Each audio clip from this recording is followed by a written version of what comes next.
Halo, pernah kebayang nggak sih gimana caranya para ilmuwan dan peneliti bisa melacak jutaan publikasi buat nemuin tren-tren terbaru? Nah, hari ini kita akan bongkar rahasia mereka dengan seperangkat alat yang canggih banget. Oke, kita mulai ya. Pernah nggak sih ngerasa kayak gitu? Lagi ngerjain skripsi, atau ya sekedar iseng riset, malah tenggelam di lautan artikel dan referensi. Rasanya tuh kayak beneran nyasar di hutan belantara informasi, nggak tahu mesti jalan kemana. Tapi gimana kalau kita punya semacam peta dan kompas buat hutan itu?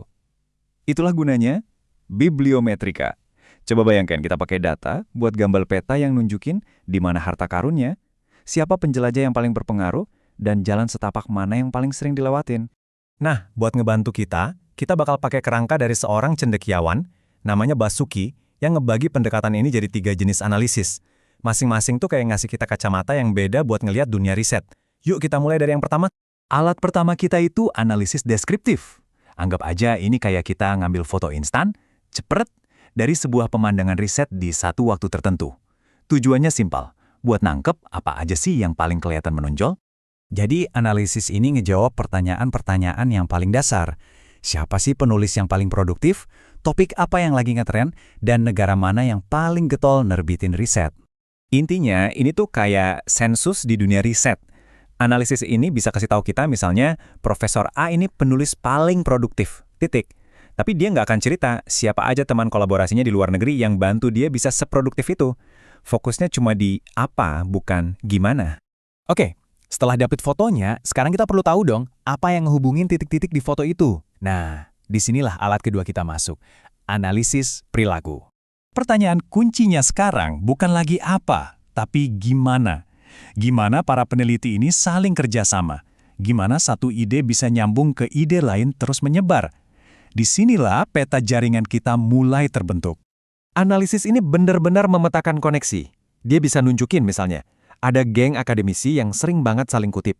Atau, tiba-tiba sebuah konsep dari ilmu komputer dipakai dan jadi ngetop di kalangan peneliti ilmu sosial. Keren kan? Jadi, biar gampang bedanya gini.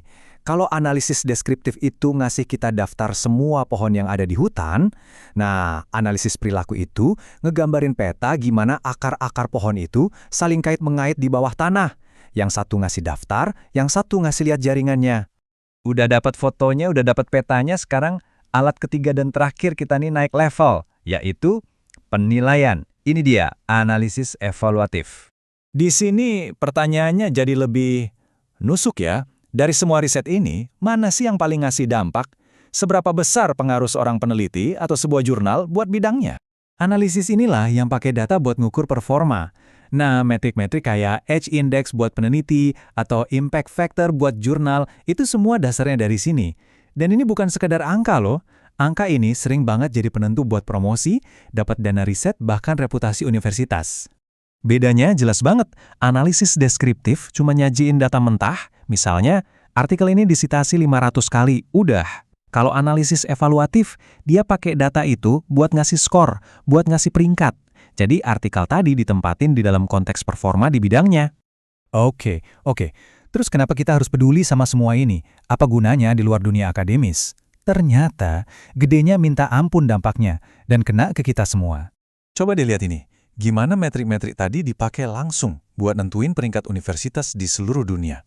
Jumlah publikasi, dampak sitasi, kolaborasi internasional, semuanya itu angka-angka bibliometrika yang ujung-ujungnya nentuin siapa yang dianggap terbaik di panggung dunia.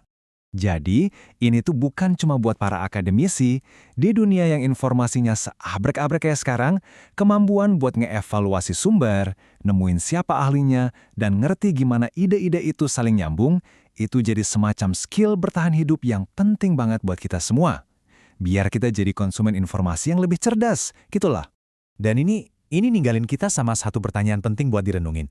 Ketika kita makin jago ngukur-ngukur riset, jangan-jangan kita secara nggak sadar juga mengubah apa yang kita anggap berharga. Apa kita jadi lebih mentingin apa yang gampang dihitung, ketimbang inovasi yang benar-benar baru dan berani? Coba deh direnungkan. Terima kasih sudah menyimak.